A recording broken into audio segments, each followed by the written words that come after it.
Welcome to Snoozecast, the podcast designed to help you fall asleep. On Snoozecast, we read excerpts from public domain works and, occasionally, original stories. Listen to us on snoozecast.com, like our Facebook page, and follow us on Instagram and Spotify. We'd like to thank our listeners. If you enjoy our show, please write us a review on the Apple Podcasts app. Also, share it with a friend. This episode is supported by soundproofing. Tonight, we'll be reading from the collection Dubliners, written by James Joyce in 1914. The story is titled Araby. The stories in Dubliners form a naturalistic depiction of Irish middle-class life in and around Dublin in the early years of the 20th century. The stories were written when Irish nationalism was at its peak, and a search for a national identity and purpose was raging. At a crossroads of history and culture, Ireland was jolted by various converging ideas and influences.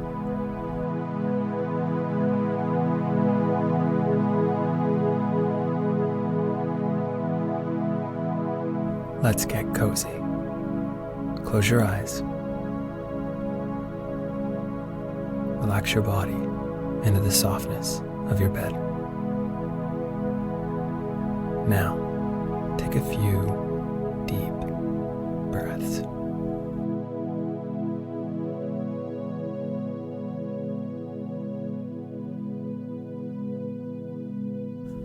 Araby. North Richmond Street, being blind, was a quiet street, except at the hour when the Christian Brothers School set the boys free. An uninhabited house of 2 stories stood at the blind end, detached from its neighbors in a square ground. The other houses of the street, conscious of decent lives within them, gazed at one another with brown, imperturbable faces. The former tenant of our house, a priest, had died in the back drawing room. Air, musty from having been long enclosed, hung in all the rooms, and the waste room behind the kitchen was littered with old, useless papers. Among these I found a few paper-covered books, the pages of which were curled and damp. The Abbot by Walter Scott, The Devout Communicant, and the Memoirs of Wittig. I liked the last best because its leaves were yellow. The wild garden behind the house contained a central apple tree and a few straggling bushes, under one of which I found the late tenant's rusty bicycle pump. He had been a very charitable priest. In his will, he had left all his money to institutions and the furniture of his house to his sister. When the short days of winter came, dusk fell before we had well eaten our dinners. When we met in the street, the houses had grown somber. The space of sky above us was the color of ever-changing violet, and towards it the lamps of the street lifted their feeble lanterns. The cold air stung us, and we played till our bodies glowed. Our shouts echoed in the silent street. The career of our play brought us through the dark, muddy lanes behind the houses, where we ran the gauntlet of the rough tribes from the cottages to the back doors of the dark dripping gardens where odors arose from the ash pits, to the dark odorous stables where a coachman smoothed and combed the horse or shook music from the buckled harness. When we returned to the street, light from the kitchen windows had filled the areas. If my uncle was seen turning the corner, we hid in the shadow until we had seen him safely housed. Or if Mangan's sister came out on the doorstep to call her brother into his tea, we watched her from our shadow peer up and down the street. We waited to see whether she would remain or go in, and, if she remained, we left our shadow and walked up to Mangan's steps resignedly. She was waiting for us, her figure defined by the light from the half-open door. Her brother always teased her before he obeyed, and I stood by the railings looking at her. Her dress swung as she moved her body, and the soft rope of her hair tossed from side to side. Every morning I lay on the floor in the front parlor, watching her door. The blind was pulled down to within an inch of the sash so that I could not be seen. When she came out on the doorstep, my heart leaped. I ran to the hall, seized my books, and followed her. I kept her brown figure always in my eye, and, when we came near the point at which our ways diverged, I quickened my pace and passed her. This happened morning after morning. I had never spoken to her except for a few casual words, and yet her name was like a summons to all my foolish blood. Her image accompanied me, even in places the most hostile to romance. On Saturday evenings, when my aunt went marketing, I had to go to carry some of the parcels. We walked through the flaring streets, jostled by drunken men and bargaining women, amid the curses of laborers, the shrill litanies of shop boys who stood on guard by the barrels of pigs' cheeks, the nasal chanting of street singers who sang a "Come All You" about O'Donovan Rossa, or a ballad about the troubles in our native land. These noises converged in a single sensation of life from me. I imagined that I bore my chalice safely through a throng of foes.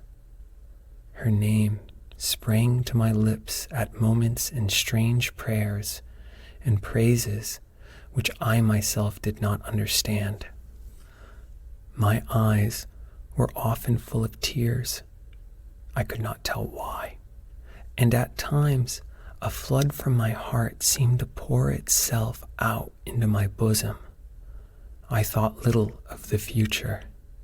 I did not know whether I would ever speak to her or not, or, if I spoke to her, how I could tell her of my confused adoration. But my body was like a harp, and her words and gestures were like fingers running upon the wires. One evening, I went into the back drawing room in which the priest had died. It was a dark, rainy evening, and there was no sound in the house. Through one of the broken panes, I heard the rain impinge upon the earth, the fine, incessant needles of water playing in the sodden beds. Some distant lamp or lighted window gleamed below me. I was thankful that I could see so little. All my senses seemed to desire to veil themselves, and, feeling that I was about to slip from them, I pressed the palms of my hands together until they trembled, murmuring, "O love, many times." At last she spoke to me. When she addressed the first words to me, I was so confused that I did not know what to answer. She asked me, was I going to Araby? I forgot whether I answered yes or no. It would be a splendid bazaar, she said. She would love to go. And why can't you? I asked. While she spoke, she turned a silver bracelet round and round her wrist. She could not go, she said, because there would be a retreat that week in her convent. Her brother and 2 other boys were fighting for their caps, and I was alone at the railings. She held one of the spikes, bowing her head towards me. The light from the lamp opposite our door caught the white curve of her neck, lit up her hair that rested there, and, falling, lit up the hand upon the railing. It fell over one side of her dress and caught the white border of a petticoat, just visible as she stood at ease. "It's well for you," she said. "If I go," I said, "I will bring you something." What innumerable follies laid waste my waking and sleeping thoughts after that evening. I wished to annihilate the tedious, intervening days. I chafed against the work of school. At night in my bedroom and by day in the classroom, her image came between me and the page I strove to read. The syllables of the word Araby were called to me through the silence in which my soul luxuriated and cast an Eastern enchantment over me. I asked for leave to go to the bazaar on Saturday night. My aunt was surprised and hoped it was not some Freemason affair. I answered few questions in class. I watched my master's face pass from amiability to sternness. He hoped I was not beginning to idle. I could not call my wandering thoughts together. I had hardly any patience with the serious work of life which, now that it stood between me and my desire, seemed to me child's play, ugly, monotonous child's play. On Saturday morning, I reminded my uncle that I wished to go to the bazaar in the evening. He was fussing at the hall stand, looking for the hat brush, and answered me curtly, "Yes, boy, I know." As he was in the hall, I could not go into the front parlor and lie at the window. I left the house in bad humor and walked slowly towards the school.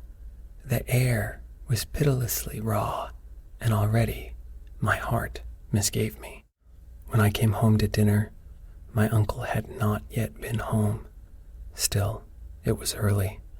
I sat staring at the clock for some time, and when its ticking began to irritate me, I left the room. I mounted the staircase and gained the upper part of the house. The high, cold, empty, gloomy rooms liberated me, and I went from room to room singing. From the front window, I saw my companions playing below in the street. Their cries reached me, weakened and indistinct, and, leaning my forehead against the cool glass, I looked over at the dark house where she lived. I may have stood there for an hour, seeing nothing but the brown-clad figure cast by my imagination, touched discreetly by the lamplight at the curved neck, at the hand upon the railings, and at the border below the dress. When I came downstairs again, I found Mrs. Mercer sitting at the fire. She was an old, garrulous woman, a pawnbroker's widow, who collected used stamps for some pious purpose. I had to endure the gossip of the tea table. The meal was prolonged beyond an hour, and still my uncle did not come. Mrs. Mercer stood up to go. She was sorry she couldn't wait any longer, but it was after 8 o'clock, and she did not like to be out late, as the night air was bad for her. When she had gone, I began to walk up and down the room, clenching my fists. My aunt said, "I'm afraid you may put off your bazaar for this night of our Lord." At 9 o'clock, I heard my uncle's latchkey in the hall door. I heard him talking to himself, and heard the hall stand rocking when it had received the weight of his overcoat. I could interpret these signs. When he was midway through his dinner, I had asked him to give me the money to go to the bazaar. He had forgotten. "The people are in bed, and after their first sleep now," he said. I did not smile. My aunt said to him energetically, "Can't you give him the money and let him go? You've kept him late enough as it is." My uncle said he was very sorry he had forgotten. He said he believed in the old saying, "All work and no play makes Jack a dull boy." He asked me where I was going, and when I had told him a second time, he asked me, did I know the Arab's farewell to his steed? When I left the kitchen, he was about to recite the opening lines of the piece to my aunt. I held a florin tightly in my hands as I strode down Buckingham Street towards the station.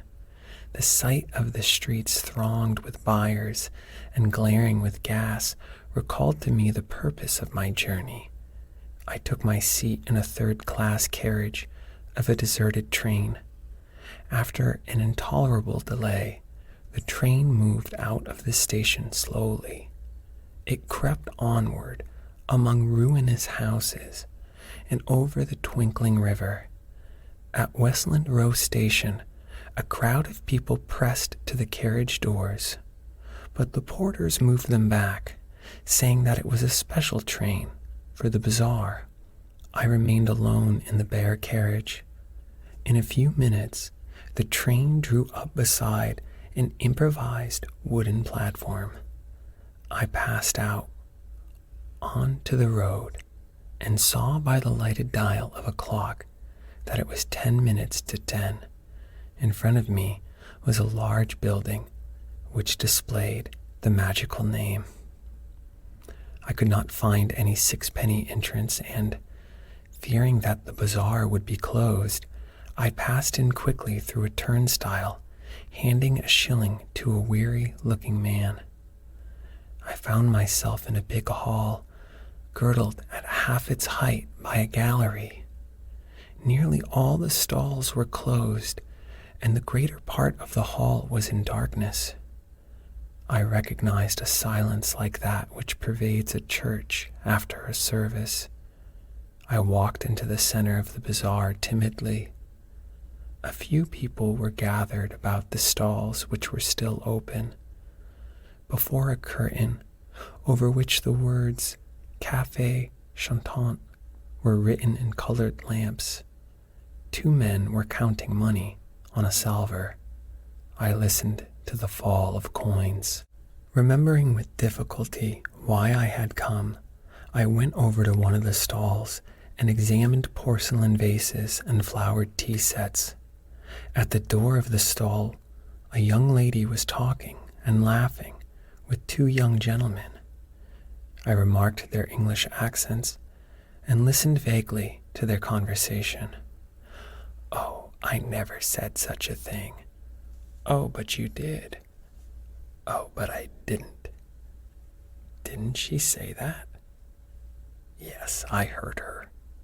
"Oh, there's a fib." Observing me, the young lady came over and asked me, did I wish to buy anything? The tone of her voice was not encouraging. She seemed to have spoken to me out of a sense of duty. I looked humbly at the great jars that stood like Eastern guards at either side of the dark entrance to the stall, and murmured, "No, thank you." The young lady changed the position of one of the vases and went back to the 2 young men. They began to talk of the same subject. Once or twice, the young lady glanced at me over her shoulder. I lingered before her stall, though I knew my stay was useless. To make my interest in her wares seem the more real.